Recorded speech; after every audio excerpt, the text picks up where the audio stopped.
ఈ వీడియో మంత్రపుష్పం వివరణ యొక్క మొదటి భాగం. మంత్రపుష్పం మరియు నారాయణ సూక్తం యొక్క యూట్యూబ్ వీడియోల లింక్లని ఈ వీడియో డిస్క్రిప్షన్లో ఉంచుతున్నాను, చూడండి.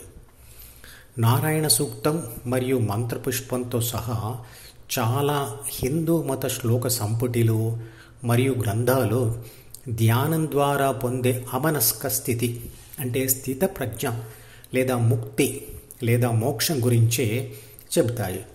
అంటే ఆధ్యాత్మికత గురించే చెప్తాయి. వాటిలో శక్తి దృక్పథం తప్ప భౌతిక దృక్పథం ఉండదు.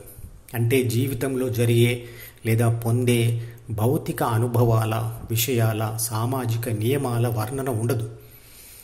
కాబట్టి వాటిని భౌతిక దృక్పథంతో అర్థం చేసుకోవడానికి ప్రయత్నం చేయవద్దు. నారాయణ సూక్తంలో విశ్వశక్తి యొక్క వర్ణన ఉంది. విశ్వశక్తి అంటే పరమాత్మ. అది అంతటా వ్యాపించి నాశనం లేనివాడుగా, పదార్థాన్ని మరియు శక్తిని సృష్టించేవాడుగా, పదార్థాన్ని శక్తిగా మరియు శక్తిని పదార్థంగా మార్చేవాడుగా, పదార్థం కంటే విభిన్నమైన లక్షణాలు కలిగి ఉన్నాడు. ఈ విశ్వ పదార్థం అంతా అతనిని ఆశ్రయించే ఏర్పడింది. అన్నిటిలో అతనే ఆత్మగా ఉన్నాడు. అంటే విశ్వశక్తి నుంచే విద్యుత్ శక్తి, అయస్కాంత శక్తి, రసాయన శక్తి, పరమాణు శక్తి లాంటి అనేక శక్తులతో పాటుగా ఆత్మశక్తి కూడా వచ్చింది. విశ్వశక్తి అంతటా వ్యాపించి ఉన్న ప్రతి మనిషిలో ఉన్న హృదయం ద్వారానే అది మనకు విదితమవుతుంది, అంటే దర్శనమిస్తుంది. అంటే ఆత్మ ధ్యానం చేస్తూ హృదయంలో స్థితమైనప్పుడు లక్షణాలతో పోల్చి చూసి తానే విశ్వశక్తి అని గ్రహిస్తుంది. నారాయణ సూక్తంలో హృదయంను తలక్రిందులుగా ఉన్న తామర మొగ్గ అన్నాడు. ఇది ఒక భౌతిక ఉపమానం, అంటే ఉదాహరణ మాత్రమే.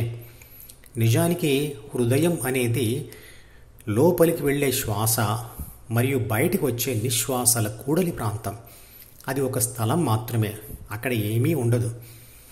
దానినే ఇంగ్లీష్లో కరీన్ ఆఫ్ ట్రేకియా అంటారు. ఈ పదంతో గూగుల్లో సెర్చ్ చేస్తే ఆ చిత్రపటం దొరుకుతుంది. హృదయం అందరిలో ఉంటుంది, కానీ అది మొగ్గ రూపంలో ఉంటుంది. అంటే ధ్యానం చేయని వ్యక్తికి ఆ హృదయం పరిణతి పొందలేదు, అంటే ఇంకా తామర పుష్పంగా మారలేదు. కానీ ధ్యానం చేస్తూ చేస్తూ చిట్ట చివరి స్థితికి చేరిన యోగి యొక్క హృదయం మాత్రమే వికసించిన పుష్పం అవుతుంది. పుష్పంలో దాగి ఉన్న సత్యం ఇదే. ఈ వివరణ అంతా మనం దారి తప్పి భౌతిక దృక్పథం వైపు వెళ్ళకూడదని. ఇది శక్తి దృక్పథం కాకపోతే ఇంత గొప్ప గ్రంథంలో మొగ్గ పువ్వుగా ఎలా మారుతుందని అత్యంత తేలికైన విషయం ఎందుకు చెప్తారు? ఆత్మశక్తి హృదయంలో ధ్యాస పెట్టి అక్కడ స్థిరంగా ఉండడం వల్ల హృదయం అనబడే మొగ్గ పుష్పంగా మారుతుంది. హృదయం అనబడే ఆ మొగ్గ పుష్పంగా వికసింప చేయడానికి లేదా వికసించడానికి మనం తెలుసుకోవలసిన విషయాలు ఈ మంత్రపుష్పం ద్వారా వివరిస్తున్నాడు.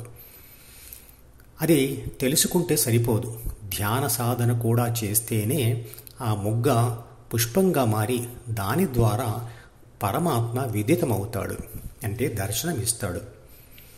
ఇందులో మొట్టమొదటిగా పుష్పం యొక్క సత్యాన్ని మరియు చంద్రుడే నీరు పుష్పాలకు అని గ్రహించి ధ్యానం చేస్తూ పరమాత్మని పొందండి లేదా పరమాత్మగా మారండి అని అంటాడు. సత్యం అంటే శాశ్వతమైనది. మొగ్గ పుష్పంగా వికసించడానికి నీరు అంటే శక్తి అవసరమవుతుంది. ఆ శక్తియే శాశ్వతమైనది. చంద్రుడే నీరు దానికి అని అంటాడు. అంటే చంద్రకాంతి శక్తియే నీరు దానికి, అంటే చంద్రుడు నుండి వచ్చిన శక్తియే అది వికసించడానికి కారణమని. మూన్ ఫ్లవర్స్ చంద్రకాంతికి వికసిస్తాయి అంటారు, కానీ సైంటిఫిక్గా ఇది నిజం కాదు. కానీ చెట్టు పెరగడానికి మరియు పూలు పోయడానికైనా సూర్యుడి నుండి వచ్చే శక్తి దానికి అవసరమవుతుంది. అయినా చంద్రుడి కాంతి కూడా సూర్యశక్తి నుండి వచ్చిందే కదా. సూర్యుడికి ఆ శక్తి ఎలా వచ్చింది? విశ్వశక్తి నుండి వచ్చింది. ఇదే సత్యం. ప్రతి మనిషి యొక్క అస్తిత్వ సత్యం కూడా ఇదే అంటాడు. అంటే ప్రతి మనిషిలోని ఆత్మశక్తి విశ్వశక్తి నుండే వచ్చింది. అలాగే హృదయం అనే మొగ్గ వికసించడానికి అంటే పుష్పంగా మారడానికి అంతర్వాసివి కమ్ము అంటాడు. అంటే ఆత్మశక్తి యొక్క ధ్యాసను ప్రాపంచిక విషయాల నుండి డైవర్ట్ చేసి హృదయం మీద పెట్టమంటున్నాడు. సత్యం కోసం అంటే శాశ్వతమైన దానికోసం ధ్యానం చేస్తూ దానిని అనుభవపూర్వకంగా తెలుసుకుంటే పుష్పాల్లో, ప్రజల్లో, పశువుల్లో ఉండే ఆ ఆత్మ తనలో ఉండే ఆత్మ ఒకటే అని, అది పరమాత్మయే అని తెలుసుకుంటాడు. శక్తిలో పదార్థం ఉంది మరియు పదార్థంలో శక్తి ఉంది అని చెప్పడమే దీని ఉద్దేశం. మంత్రపుష్పం యొక్క శాస్త్రీయ శక్తి దృక్పథం ఇది. తర్వాత భాగం వచ్చే వీడియోలో వివరిస్తాను.